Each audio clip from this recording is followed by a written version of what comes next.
السلام علیکم ورحمۃ اللہ وبرکاتہ۔ ترجمہ قرآن کے سلسلے میں آج ہم اللہ کی توفیق سے نئی سورہ قاف اس کا مطالعہ شروع کر رہے ہیں۔ یہ قرآن میں 50ویں نمبر پہ ہے، 26ویں پارے میں۔ نزول کے اعتبار سے اس کا نمبر 34 ہے۔ اس میں 45 آیتیں ہیں اور 3 رکوع ہیں۔ مسلم شریف کی حدیث پاک ہے کہ نبی اکرم صلی اللہ علیہ وسلم جمعے میں اور عیدین کی نمازوں میں اس سورت کو پڑھتے تھے۔ ہر جمعے کے خطبے میں بھی پڑھتے تھے، مطلب بڑے مجمع میں پڑھتے تھے۔ تو بڑی اہمیت کی بات ہے۔ قرآن میں 7 منزلیں ہیں، یہاں سے 7ویں منزل شروع ہو رہی ہے۔ الحمدللہ رب العالمین والصلاۃ والسلام علی رسول الکریم وعلی آلہ وصحبہ اجمعین، اما بعد۔ اعوذ باللہ من الشیطان الرجیم، بسم اللہ الرحمن الرحیم۔ رب اشرح لی صدری ویسر لی امری واحلل عقدۃ من لسانی یفقہوا قولی۔ سبحان ربک رب العزت عما یصفون وسلام علی المرسلین والحمدللہ رب العالمین۔ شروع اللہ کے نام سے جو بڑا مہربان نہایت رحم فرمانے والا ہے۔ سورہ قاف پارہ 26 آیت 1۔ قاف یہ حرف المقطعات میں سے ہے جن کا علم اللہ اور اس کے رسول ہی کو ہے۔ بہت بڑی شان والے اس قرآن کی قسم ہے، مطلب بزرگی والا جو قرآن ہے اس کی قسم کھائی گئی ہے اہمیت جتانے کے لیے۔ بلکہ انہیں تعجب معلوم ہوا کہ ان کے پاس انہی میں سے ایک آگاہ کرنے والا آیا تو کافروں نے کہا کہ یہ ایک عجیب چیز ہے۔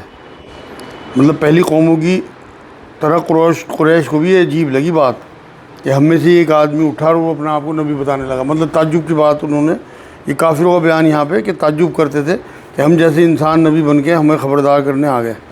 کیا جب ہم مر کر مٹی ہو جائیں گے پھر یہ واپسی دور ہے؟ مطلب عقل بھی نہیں آ رہی تھی ان کی بات۔ یہ جو خبرداری ہے دور کی بات ہے، یہ مطلب معاذ اللہ بیکار کی بات کر رہے ہیں جو نبی آئے۔ زمین جو کچھ ان میں سے گھٹاتی ہے وہ ہمیں معلوم ہے اور ہمارے پاس سب یاد رکھنے والی کتاب ہے۔ مطلب سب کچھ درج ہے اس میں جو تمہارے پاس کتاب آئی ہے، اس لیے دوبارہ بنانا ہمارا مشکل نہیں ہے۔ اس کے پاس جو ہے لوح محفوظ ہے اللہ کے پاس، زمین میں جو بھی جذب ہوئے ذرے ذرے اسے معلوم ہے اور سب کو اکٹھا کر کے وہ پھر وہاں حساب کتاب لے گا، سب کو دوبارہ جسم دے گا۔ بلکہ انہوں نے سچی بات کو جھوٹ کہا ہے جبکہ وہ ان کے پاس پہنچ چکی، پس وہ ایک الجھاؤ میں پڑ گئے ہیں، مطلب شک میں ہیں۔ کبھی کہتے تھے کہ معاذ اللہ جادوگر ہیں، کبھی کہتے تھے کاہن ہیں، کبھی شاعر کہتے تھے۔ مطلب نہ قرار ہے نہ سکون ہے ان میں، متشابہات معاملے ہیں ان کے، کبھی جادوگر کبھی کاہن کبھی کچھ نبی اکرم صلی اللہ علیہ وسلم کو کہنا۔ تو اللہ نے یہی بات کہی ہے کہ یہ قرار بھی نہیں تھے بلکہ بے چین پریشان تھے ان کے آنے کے بعد۔ کیا انہوں نے آسمان کو اپنے اوپر نہیں دیکھا؟ مطلب ہم نے کیسے اسے بنایا بنا ستون کے آسمان کو، کیا اس میں غور و فکر انہوں نے نہیں کی؟ کیا ہم نے اسے کس طرح سے بنایا ہے کہ ہم نے اسے کس طرح بنایا، مطلب اونچائی اور کوئی ستون نہیں ہے اس میں، اتنا اونچا، اور زینت دی ہے، مطلب ستاروں سے سجایا آسمان کو اللہ نے، اس میں کوئی شگاف نہیں، مطلب کوئی سوراخ نہیں ہے، مطلب فرق یا جھول نہیں ہے کسی بھی قسم کا۔ سورہ ملک آیت 3-4 میں بھی اللہ نے یہ بات کہی کہ قدرت الہی کی طرف جو ہے توجہ کریں لوگ، مطلب غور و فکر کی دعوت دی۔ اور زمین کو ہم نے بچھا دیا اور اس میں ہم نے پہاڑ ڈال دیے، مطلب میخوں کی طرح پہاڑوں کو ڈال دیا زمین جس سے کہ ہلے نہ۔ اب بھی اس کے بعد بھی زلزلے آتے ہیں اللہ نے، حالانکہ کیلوں کی طرح سے جو پہاڑوں کو بار بار کہی قرآن میں اللہ نے بات۔ اور اس میں ہم نے قسم قسم کی خوش نما چیزیں اگا دی، مطلب جوڑوں کی شکل میں خوش منظر شاداب اور حسین چیزیں، رنگ رنگی ہے اللہ کی، ہر چیز کا اللہ نے جوڑا پیدا کیا تاکہ ہر رجوع کرنے والے بندے کے لیے بینائی اور دانائی کا ذریعہ ہو۔ مطلب جو غور و فکر کریں گے، جو رجوع کریں گے، انہیں ہدایت مل جائے گی، انہیں معرفت مل جائے گی اگر یہ غور و فکر کریں گے اس میں۔ اور ہم نے آسمان سے بابرکت پانی برسایا اور اس سے باغات اور کٹنے والے کھیت کے غلے پیدا کیے، مطلب گیہوں، چاول، باجرہ، چنا، جوار، دالیں وغیرہ کٹنے والے جو غلے ہیں وہ اللہ نے زمین جو بنجر زمین تھی اس میں عقل دی انسان کو کہ وہ بیج بوتا ہے اور اوپر سے اللہ کی بارش ہوتی ہے یا خود سیراب کرے، اس کے بعد انسانی زندگی رواں دواں ہو جن چیزوں سے، وہ اناجوں کا یہاں پہ اللہ نے ذکر کیا کہ ہم نے کھیت سے غلے پیدا کیے۔ اور کھجوروں کے بلند بالا درخت جن کے خوشے طے بطے ہیں، مطلب کھجوروں کے جو خوشے ہوتے ہیں، الگ سے بیان کیا کھجور کو اللہ نے تاکہ اس کی اہمیت کا اندازہ ہو سکے۔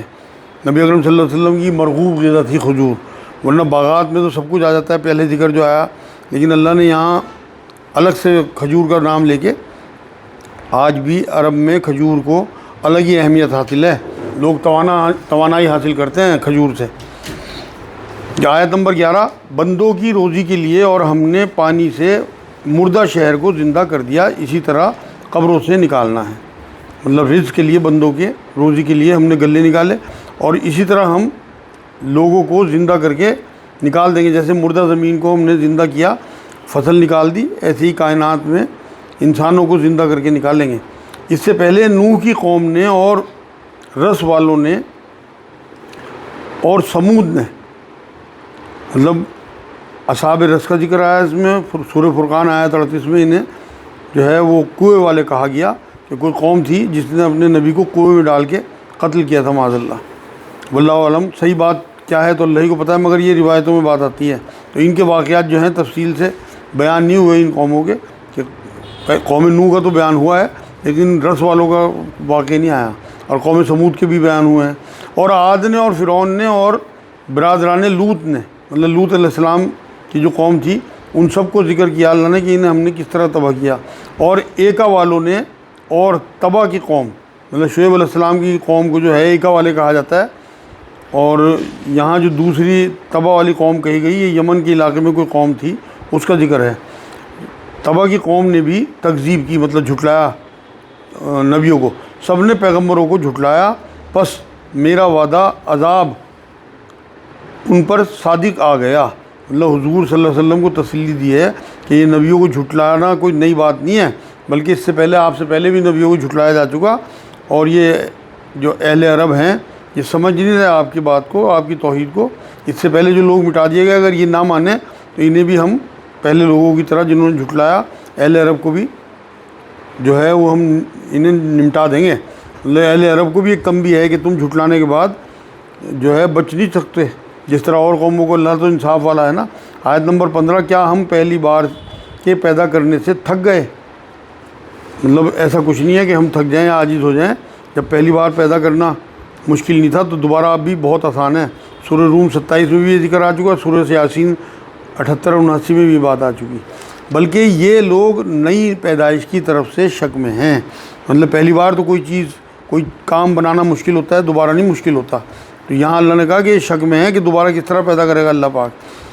ہم نے انسان کو پیدا کیا ہے اور اس کے دل میں جو خیالات اٹھتے ہیں ان سے ہم واقف ہیں، مطلب نفس کے اندر اٹھنے والے خیالات جنہیں صرف انسان جانتا ہے، ان خیالوں کو بھی اللہ جانتا ہے، مطلب کیا چھپاتا ہے انسان، کیا ظاہر کرتا ہے، سب اسے پتہ ہے، اور دلوں کے اٹھنے والے وسوسوں تک کو وہ جانتا ہے۔ تو یہاں اللہ نے کہا کہ دل میں جو خیالات اٹھتے ہیں اس سے بھی ہم واقف ہیں، جو وسوسے نفس میں آتے ہیں، خیالات تک کا اللہ کو پتہ ہے۔ حدیث پاک میں آتا ہے بخاری کی کہ امت کے وسوسوں پہ کوئی پکڑ نہیں ہے، اگر جب تک آدمی ان زبان پہ نہ لائے انہیں یا عمل میں نہ لائے۔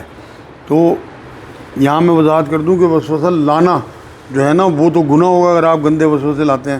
وسوسہ کوئی آیا نکل گیا، آپ نے اس پہ خیال نہیں کیا تو کوئی پکڑ نہیں ہے، یہی نبی نے فرمایا کہ اس امت کی وسوسے آنے پہ کوئی پکڑ نہیں ہے، اور ہم نے اس کی رگ جان سے بھی زیادہ اس کے قریب ہیں۔ اللہ رب العزت نے یہ بات کہی ہے کہ میں ان کی شہرک سے بھی زیادہ قریب ہوں، اپنی شان کے مطابق اللہ ہماری شہرک سے بھی زیادہ قریب ہے۔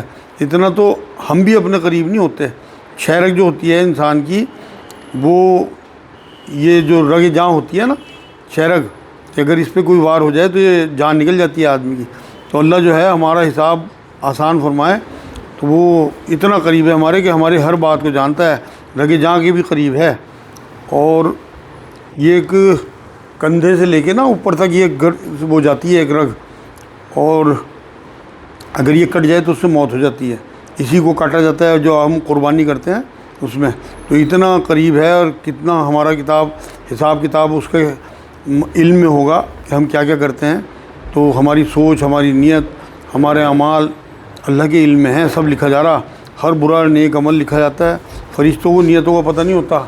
حدیث پاک میں یہ بات آتی ہے کہ نیتوں کا حال صرف میں جانتا ہوں، یہ جو ہمارے دونوں کندھوں پہ فرشتے بیٹھے ہیں یہ صرف لکھ رہے ہیں ہمارے اعمال، باقی سب اللہ کو پتہ ہے۔ ہماری نیت کیسی ہے. تو اس لیے نیتوں کا خیال کریں. ہر کام کرنے سے پہلے دیکھ لیں کہ ہماری نیت اللہ ہے یا نہیں ہے. تو یہاں اللہ نے کہا میں تمہاری شارک سے بھی زیادہ قریب ہوں. جس وقت دو لینے والے جا لیتے ہیں، ایک دائیں طرف اور ایک بائیں طرف بیٹھا ہوا ہے، مطلب دو کرام الکاتبین جو ہیں کندھوں پہ بیٹھے ہیں فرشتے جو سب کچھ لکھ رہے ہیں. سورہ انفطار میں بھی یہ بات آئے گی کہ کس طرح فرشتے یہ لکھ رہے ہیں. انسان منہ سے کوئی لفظ نکال نہیں پاتا مگر کہ اس کے پاس نگہبان تیار ہے. مطلب ہمارے منہ سے بھی کوئی بات نہیں نکلتی، اس سے پہلے ہی اللہ لکھنے کے لیے اس نے بٹھا رکھے. آج تو یہ سمجھنا بہت آسان ہو گیا، ہر چیز ریکارڈ ہو رہی، ہارڈ ڈسک ہے اس میں محفوظ ہو جاتی ہے ہر چیز. تو ہر نیت عمل قول سب محفوظ ہو رہا ہے، کیونکہ جو ہمارے قول ہیں جو ہماری عمل ہیں وہ تو لکھ رہا ہے فرشتے، اور ہماری نیت اللہ کو پتہ ہے. اور یہ اس بات سے ثابت ہے کہ وہاں جب پیش کیا جائے گا تو نیک بہت نیک ہوگا تو فرشتے کہیں گے اسے جنت کی طرف لے جاؤ. تو وہاں اللہ رب العزت کہے گا رکو، ابھی تمہیں نہیں پتہ، ایک چیز مجھے پتہ ہے جو تمہیں نہیں پتہ اس کی، اور وہ نیت ہے. یہ بند کر دینا. یہاں اللہ نے کہا کہ ہر نیت اور قول کا سب جو ہے وہ محفوظ کیا جا رہا ہے ہارڈ ڈسک میں. جب یہاں کی ہارڈ ڈسکیں ایسی ہیں کہ 100 سال کے ریکارڈ اب جو ہے وہ رکھے جا رہے ہیں، تو وہاں تو اللہ کے پاس تو سپر کمپیوٹر ہے، سپر ہارڈ ڈسک ہے، وہاں تو کیا حال ہوگا پھر ہمارا. اور موت کی بے ہوشی حق لے کر آ پہنچی، یہی ہے جس سے تو بدکتا پھرتا ہے. مطلب اللہ کے رسول صلی اللہ علیہ وسلم بھی موت کی سختی سے پناہ مانگتے تھے. تو حدیث پاک میں بھی ہے کہ اللہ کے سوا کوئی معبود نہیں، یقیناً موت کی سختی ہے، موت کی سختی ہے، موت کی سختی ہے. 3 بار فرمایا نبی اکرم صلی اللہ علیہ وسلم نے یہ بات. تو اس لیے موت برحق ہے، اور کسی بھی چیز کا انکار بڑے سے بڑے سائنسداں کر سکتے ہیں، لیکن موت کی حقانیت کا انکار وہ نہیں کر سکے، نہ اس پہ قابو پا سکے. پھر حضور نے دعا سکھائی موت کی بچنے کی، اور اس سے پناہ مانگی کہ اللہ ہمیں ایمان والی آسان موت عطا فرما، جو ہم اکثر دعا کرتے رہتے ہیں یہاں بھی. تو موت حق ہے، اور آنا یعنی کہ موت کا آنا. تم جسے حق کو جھٹلاتے رہے، موت کی سختی جو ہے وہ سامنے آ گئی تمہارے، جو نبی کہتے تھے وہ سب کچھ سامنے آ گیا. تو یہاں اللہ نے اسی بات کا ذکر کیا، اور موت کی بے ہوشی حق لے کر آ پہنچی ہے. اب تمہارے سامنے ہے، جو تم اب تک منع کرتے رہے اور یہ کہتے رہے کہ جو کچھ ہوگا دیکھا جائے گا، اب تمہارے سامنے ہے سب کچھ. یہی ہے جس سے تو بدکتا پھرتا تھا، مطلب بھاگتا تھا انسان، موت سے بدکتا تھا.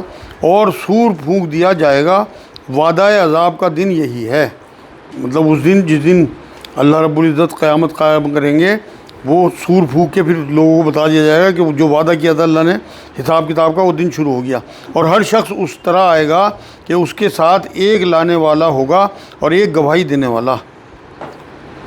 مطلب ہاں کے لایا جائے گا لوگوں کو، ایک جس کے پاس ریکارڈ ہوگا، ہر ایک کے ساتھ 2 فرشتے، ایک محشر تک لانے والا ہوگا اور ایک گواہی دینے والا.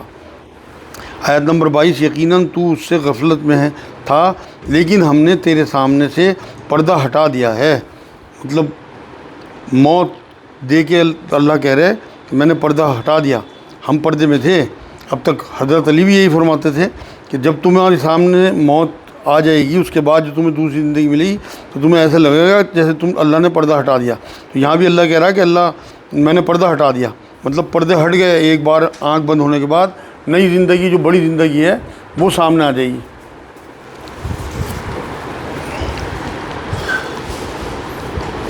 ادھر آ جاؤ 1-2 لوگ.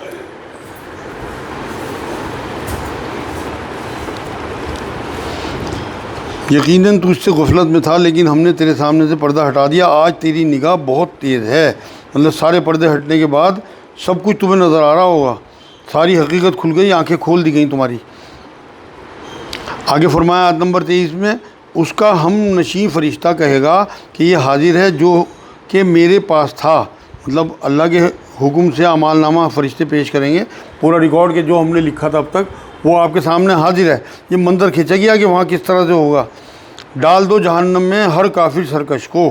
جب جہنمیوں کی جو صفات بیان ہوں گی، جو ان کے نامہ اعمال پیش کیے جائیں گے، تو اس کے بعد پھر اللہ کہے گا کہ ان جہنمیوں کو جو ان کی صفات ہیں ان کی وجہ سے ان کو جہنم میں ڈال دو. جو نیک کام سے روکنے والا، حد سے گزر جانے والا اور شک کرنے والا تھا، مطلب آخرت پہ، حساب کتاب پہ جو بھی شک کرتا تھا، تو جہنمیوں کی جو صفات تھی ان کو ان میں ہی جوڑا اللہ نے کہ دین میں شبہات پیش کر کے دوسروں جو ہے وہ روکتا تھا، الٹی سیدھی باتیں ذہن میں ڈال کے انہیں خراب کر کے انہیں دین کے معاملے میں خرچ نہیں کرنے دیتا تھا، عمل سے روکتا تھا، مطلب گناہ کر کے لاپرواہ ہو جاتا تھا اور آخرت کے حساب کتاب پہ لوگوں کو شک میں ڈال دیتا تھا۔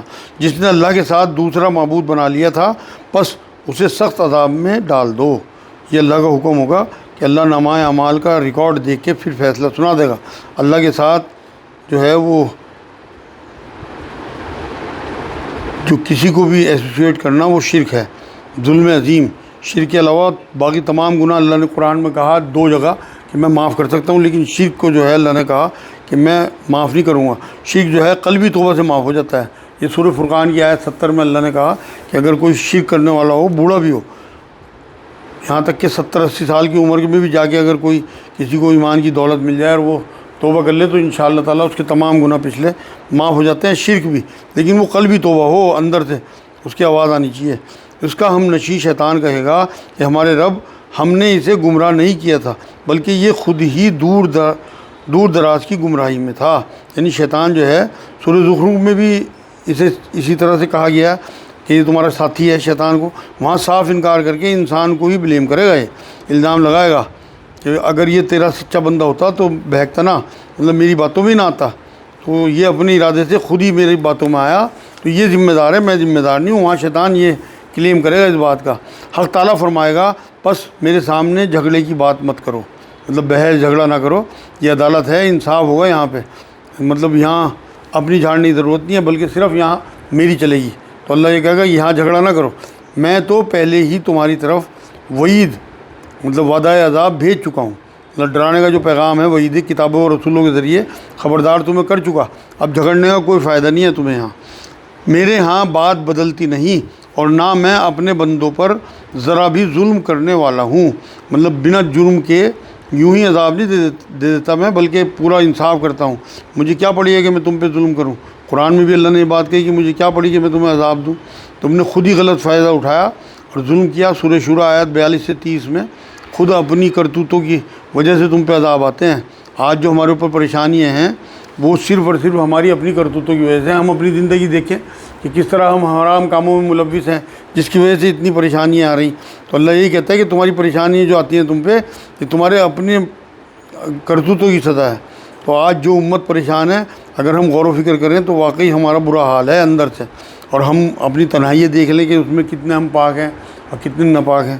جس دن ہم دوزخ سے پوچھیں گے کہ کیا تو بھر چکی، وہ جواب دے گی کیا کچھ اور زیادہ بھی ہیں، مطلب اللہ دوزخ سے پوچھے گا کیا تو بھر گیا، بھر گئی، لیکن دوزخ میں تو جگہ بہت ہوگی، اس کی تو بھوک بہت زیادہ ہے، اس کی غذائی جہنمی ہے، تو اللہ پوچھے گا تو وہ کہے گی اگر اور بھی ہیں تو ڈال دو، جب اللہ دوزخ سے پوچھے گا، کیونکہ اس کی بھوک اتنی زیادہ ہوگی۔ سورہ سجدہ آیت 13 میں بھی جہنم کو جن اور انسانوں سے بھرنے کی بات اللہ نے کہی، تو دوزخ کی وسعت کا اندازہ جو ہے وہ کوئی نہیں لگا سکتا۔ وہاں جہنمیوں کو لانے کی کوئی کمی نہیں ہوگی، جگہ ہی جگہ ہے، اور وہ کہے گی بھی اور ڈالتے رہو اور ڈالتے رہو، اللہ اور ڈال دے گا۔ حدیث پاک میں ہے اللہ حدیث قدسی ہے کہ اللہ جب دوزخ پر اپنا پیر رکھ دے گا تب وہ خاموش ہوگی، اور وہ پیر کیسا ہوگا یہ تو اللہ جانتا ہے، متشابہات میں سے ہے۔ تو یہاں اللہ رب العزت نے اسی بات کا ذکر کیا ہے، آیت نمبر 31، اور جنت پرہیزگاروں کے لیے بالکل قریب کر دی جائے گی، ذرا بھی دور نہ ہوگی، مطلب چل کے جانا پڑے گا، کوئی مشقت نہیں ہوگی۔ ویسے بھی جنتیوں کی موت جنت ہے، قریب ہے، موت کبھی بھی آ سکتی ہے، ابھی بھی آ سکتی ہے۔ تو یہاں اللہ نے وہی کہا کہ جو جنتی ہوں گے، پرہیزگار ہوں گے، انہیں چل کے نہیں جانا پڑے گا بلکہ جنت کو ان کے قریب کر دیا جائے گا، مطلب وہاں پیاسا کنویں کے پاس نہیں جائے گا بلکہ کنویں کو پیاسے کے پاس کر دیا جائے گا۔ یہ ہے جس کا تم سے وعدہ کیا جاتا تھا ہر اس شخص کے لیے جو رجوع کرنے والا اور پابندی کرنے والا ہو، مطلب متقی پرہیزگار جنت میں پہنچ کے وہ یہ بات کہیں گے کہ نعمتیں دیکھ کے کہ ہم سے جو وعدہ کیا جاتا تھا وہ یہ جنت ہے جو اللہ نے ہم سے ہمیشہ سے وعدہ کیا۔ تو شریعت کے جو پابند لوگ ہوں گے، تنہائی کے جو پرہیزگار ہوں گے، اللہ رسول کے جو احکامات کی حفاظت کرتے ہوں گے، وہ جنت دیکھ کے کہیں گے یہ ہے وہ جنت جس کا اللہ نے وعدہ کیا تھا۔ یہاں اللہ نے یہی بات کہی کہ یہ جس کا تم سے وعدہ کیا جاتا تھا ہر اس شخص کے لیے جو رجوع کرنے والا اور پابندی کرنے والا ہو، مطلب شریعت کی پابندی کرنے والا، جو رحمان کا غائبانہ خوف رکھتا ہو، غیب میں ہونے والی جو اللہ کو غیب ہے اللہ تو اس کے باوجود بھی بن دکھے اللہ سے ڈرتا رہے۔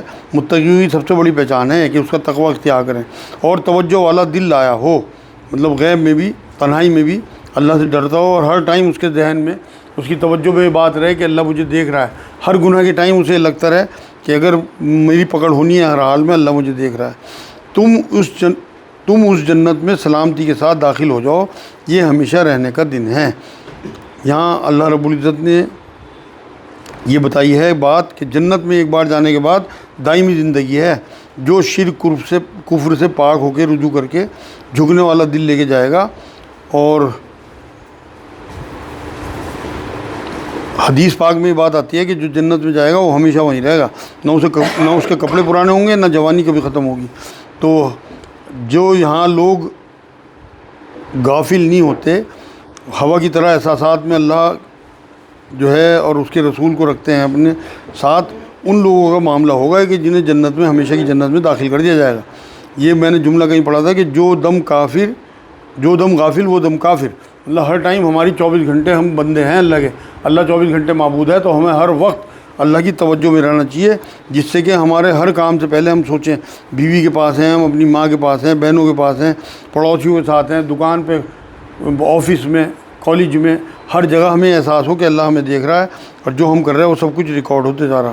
تو یہاں اللہ نے یہی بات کہی ہے کہ یہ جنت میں سلامتی کے ساتھ داخل ہوں گے ایسے لوگ، یہ وہاں جو چاہیں گے انہیں ملے گا، اور ہمارے پاس اور بھی زیادہ ہے، مطلب وہاں جنتی جو بھی خواہش کریں گے وہاں انہیں ملے گا۔ میں تو بچوں کو بتاتا ہوں کہ اپنی ماں کے پیر دبایا کرو، کیونکہ نبی نے فرمایا کہ جنت جو ہے ماں کے پیروں کے نیچے ہے، اور جنتیوں کی بات اللہ کوئی موڑے گا نہیں۔ یہ آیت نمبر 35 ہے کہ جو جہاں وہاں جو کچھ چاہے گا انہیں وہ ملے گا۔ تو اگر آپ ماں کے پیروں میں بیٹھ کے کوئی چیز مانگتے ہیں، چاہے آپ 50 سال کے ہیں اور آپ کی ماں 70-80 سال کی ہے، آپ تب بھی اس کے تو پیروں کے نیچے جنت ہے۔ آپ وہاں بیٹھ کے یہ سمجھ کے کہ اللہ نے وعدہ کیا قرآن میں کہ میں جو بھی جنت میں خواہش کرے گا اس کی پوری کروں گا، تو انشاءاللہ آپ کی خواہش پوری ہوگی۔ تو آپ آج ہی سے شروع کر دیں یہ کام، جب بھی موقع ملے اپنی ماں کی ٹانگیں دبایا کریں، وہاں دعا کیا کریں۔ آپ کی بچی کی شادی نہیں ہو رہی، آپ کا کاروبار رکا ہوا ہے، آپ کی صحت کا مسئلہ ہو، آپ کا کوئی کام اڑا ہوا ہے، کسی عدالت کا مسئلہ ہے، کوئی زمین نہیں بک رہی، آپ وہاں بیٹھ کے دعا کر کے تو دیکھو، بھروسہ تو کرو اس آیت پہ۔ یہ سورہ قاف کی آیت نمبر 35 ہے، جا کے پڑھ لینا دوبارہ۔ اور ان سے پہلے بھی ہم بہت سی امتوں کو ہلاک کر چکے ہیں جو ان سے طاقت میں بہت زیادہ تھیں اور شہروں میں ڈھونڈتے ہی رہ گئے، مطلب بہت سی امتوں کی پکڑ آ گئی۔ مکے والوں کو سنایا جا رہا ہے اللہ نے کہ سرکشی کی وجہ سے جو کاروباروں میں شہروں میں پھرتے تھے ان پہ عذاب آیا، پکڑ آئی، تو پھر ان کا پتہ ہی نہیں ہے وہ کس طرح تباہ برباد کر دیے گئے، اور انہیں ڈھونڈتے ہی رہ گئے لوگ کہ کوئی بھاگنے کا ٹھکانہ ہے۔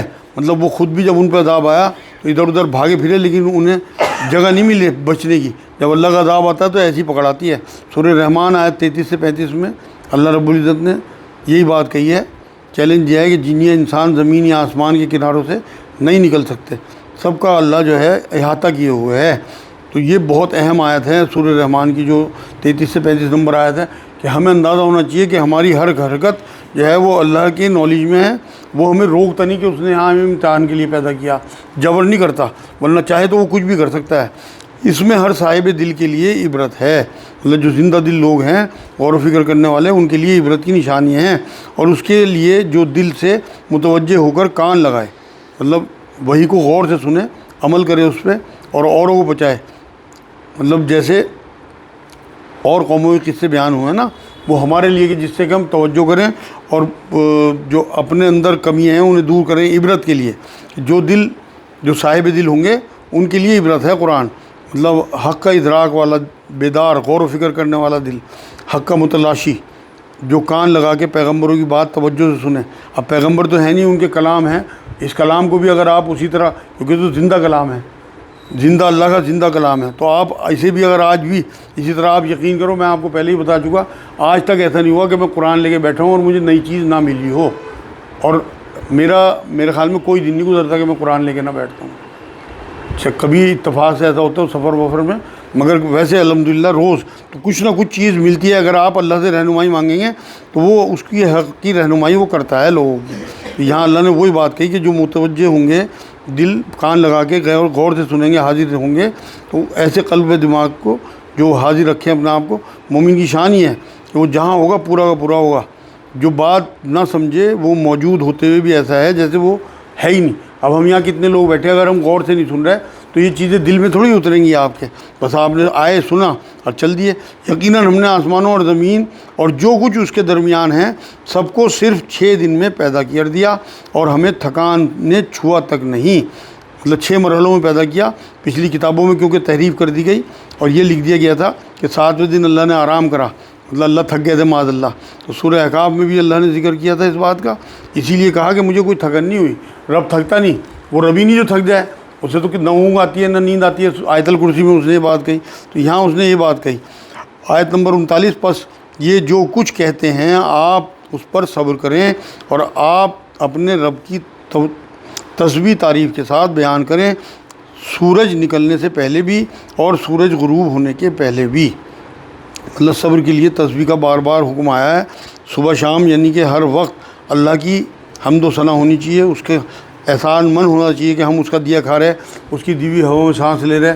تو یہاں اللہ نے یہی کہا، یہاں فجر اور عصر کی نماز کا اشارہ ہے جو علماء دین کہتے ہیں اس آیت میں۔ آیت نمبر 39 ہے کہ سورج نکلنے سے پہلے یعنی کہ فجر، اور سورج غروب ہونے سے پہلے یعنی کہ عصر، اور رات کے کسی وقت بھی تسبیح کریں اور نماز کے بعد بھی، مطلب توفیق الہی سے۔ تو تہجد اگر قبولیت کا وقت ہے، وہ سورہ کون سی صورت ہے یار، سورہ بنی اسرائیل، اس کی 79 نمبر آیت میں اللہ نے حضور کو یہ بات کہی کہ تہجد کا حکم دیا، اور یہ کہا کہ صبح کا جو وقت ہے وہ تہجد کے لیے بہترین وقت ہے۔ اول زمانے میں حکم آیا تھا یہ، اس کا ذکر ہے یہاں۔ اور قیام اللیل کا 5 نمازوں کی فرضیت جب معراج میں ہو گئی، اس رات میں آئی، تو نبی اکرم صلی اللہ علیہ وسلم کو بہت سے اذکار عطا کیے اللہ نے، جیسے آیت الکرسی، سورہ اخلاص وغیرہ۔ اور اللہ کے رسول صلی اللہ علیہ وسلم نے یہ بھی بتایا ہمیں کہ ہر نماز کے بعد 34 بار اللہ اکبر، 33 بار سبحان اللہ، 33 بار الحمدللہ پڑھا کرو۔ تو یہ سارے جو ہیں اللہ کی تسبیحات ہیں، اسے یاد کرنے کا ذریعہ ہے۔ مطلب ہمیں اللہ کی یاد میں رہنا ہے ہر وقت۔ جب ہم اس کے نام پڑھتے رہیں گے یا اللہ کے رسول کی بتائی ہوئی دعائیں پڑھتے رہیں گے تو ہم ہر وقت اللہ کی یاد میں رہیں گے۔ آیت نمبر 40، اور رات کے کسی وقت بھی تسبیح کریں اور نماز کے بعد بھی، مطلب ہر جیسے تسبیح فاطمہ ہے ہر نماز کے بعد پڑھیں، اور سن رکھیں کہ جس دن ایک پکارنے والا قریب ہی کی جگہ سے پکارے گا، مطلب قیامت کے دن آسمان کی سب سے قریب جو جگہ ہے جو ہمارے لیے ہوگی وہاں سے پکارا جائے گا۔ قیامت کے احوال جو ہیں وہ ذہن میں رکھنے چاہیے ہمیں ان آیتوں کے حوالے سے۔ حضرت اسرافیل جو ہیں جبرائیل علیہ السلام پکارنے والے ہوں گے اور ندى لگائیں گے، پھر لوگوں کو میدان محشر میں جمع کیا جائے گا، میدان حشر میں قیامت کے دن۔ جس روز اس تند و تیز چیخ کو یقین کے ساتھ سن لیں گے، یہ دن ہوگا نکلنے کا، حق کے ساتھ سنیں گے لوگ، سامنے محسوس کریں گے، سب نکل آئیں گے قبروں سے، جتنے بھی پچھلے 6000 سال پہلے امام حاضری کی پیشی کا دن ہوگا اس دن، اور جس کا یہ انکار کیا کرتے تھے کافر لوگ۔ ہم ہی جلاتے ہیں اور ہم ہی مارتے ہیں اور ہماری ہی طرف لوٹ کر جانا ہے لوگوں کو، مطلب قیامت میں پیشی کے لیے اللہ کی طرف آنا ہے۔ زندگی اور موت جو ہے سب ہمارا کام ہے، اللہ کلیم یہ کرتا ہے، اس میں کوئی شریک نہیں ہے۔ اب جو ہمارے یہاں کہتے ہیں کہ جی فلاں جادوگر نے جادو کر دیا اس لیے میرے بھائی کی موت ہو گئی، وہ سمجھ لیں شرک ہے۔ جو چیزیں اللہ نے کلیم کی کہ میں کرتا ہوں، ان میں کسی اور کو شریک کرنا، آپ نے اگر یہ جادوگر پہ الزام لگا دیا کہ اس کی جادو کی وجہ سے میرا بھائی مر گیا، تو آپ اللہ کے یہاں پھنس گئے۔ ہم ہی جلاتے ہیں اور ہم ہی مارتے ہیں اور ہماری ہی طرف لوٹ کے آنا ہے سب کو پیشی کے لیے۔ جس دن زمین پھٹ جائے گی اور یہ دوڑے ہوئے نکل پڑے ہوں گے، یہ جمع کر لینے ہم پر بہت ہی آسان ہے۔ مطلب یہاں جو ہے سب کو جو کھڑا کرنا ہے اللہ نے اپنے آگے، اور یہ اللہ کے لیے بہت آسان ہے حشر برپا کرنا۔ آج کی آخری آیت ہے، یہ جو کچھ کہہ رہے ہیں ہم بخوبی جانتے ہیں اور آپ ان پر جبر کرنے والے نہیں، مطلب یہ نہ مانے تو ان کی مرضی ہے، زبردستی نہیں کرنا، آپ انہیں مجبور نہیں کر سکتے، زبردستی نہیں منوانا، آپ کا کام ہی نہیں ہے، آپ تو صرف اور صرف بات پہنچانے والے ہیں، مبلغ ہیں۔ ایسے ہی ہمارے لیے بات ہے، جو بھی دین کا کام کرتے ہیں ہم بات پہنچا سکتے ہیں، ہم منوا نہیں سکتے، صرف لوگوں کو بتا سکتے ہیں کہ اللہ قرآن میں ہی اللہ نے جو 255 تو آیت الکرسی ہے، اس سے اگلی آیت 256 لا اکراہ فی الدین، کہ دین میں کوئی زبردستی نہیں ہے. ہمارا جو کام ہے وہ سمجھانا اور بتانا ہے, پہنچانا ہے. قبول کرانا اللہ کا کام ہے. جس کے دل میں خوف ہوگا وہ قبول کرے گا. ہمارا کام نہیں ہے, ہم دروغہ نہیں ہیں. نبی کو بھی یہی بات کہی کہ تم ان پہ دروغہ نہیں ہو. تو آپ قرآن کے ذریعے انہیں سمجھاتے رہیں. جو میرے وعید مطلب ڈرانے کے وعدے جو ہیں اللہ کے, ان سے ڈرتے ہیں, مطلب جن کے دل میں خوف ہوگا وہی ڈریں گے اللہ سے. تو یہاں اللہ نے کہا کہ ڈرانا, سمجھانا, جہاد, تبلیغ سب قرآن کے ذریعے کرنا ہے. مگر اس لیے اس کا علم جو ہے قرآن کا بہت ضروری ہے. قرآن کی جو ہے دعوت یا یاد دہانی کا جو ہے وہ اہم ذریعہ ہے دعوت کا قرآن. تو اس لیے قرآن کو سمجھیں, قرآن کو سیکھیں, تبھی آپ دوسروں کو پہنچائیں گے. جو چیز آپ کے پاس ہوگی وہی تو آپ دوسروں کو دے سکتے ہیں. آپ کو قرآن نہیں آتا تو آپ کسی دوسرے کو کس طرح سے دے دو گے. یہ آج الحمدللہ اللہ کی توفیق سے سورہ قاف پوری ہوگی. اگلے ہفتے انشاءاللہ سورہ ذاریات شروع ہوگی.